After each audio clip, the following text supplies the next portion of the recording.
Hello everyone, my name is Rutuja and welcome back to my mini series. आज मी बनवणार होते उकडीचे मोदक.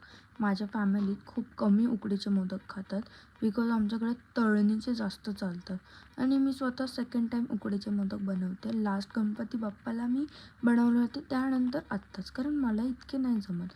आजचं स्टफिंग खूप छान झालं होतं, पण स्टफिंगपेक्षा हार्ड म्हणजे कणिक. यार, कणिकीचं बिग टास्क भाई. आज मी लिटरली 1.5 आवर फक्त कणिक सॉफ्ट करत होते, कारण ते हार्ड असून तर त्याच्या पाकळ्या नाही पडणार आणि ते जितकं सॉफ्ट असेल तेवढे त्याच्या चांगल्या पाकळ्या पडतात, असं आज मला समजलं.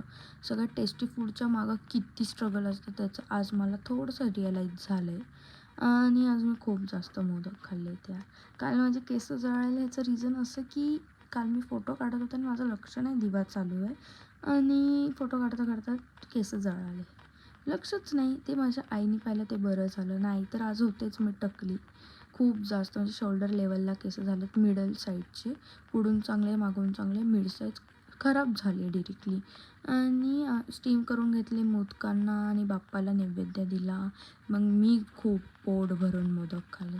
मी असं ठरवलं की 7 days 7 डिफरंट टाईपचे मोदक आणि 7 डिफरंट टाईपचे ट्रेडिशनल लूक करणार, कारण 7च दिवस बाप्पा येतात, परत कुठं एवढं हॅपी फील होतं.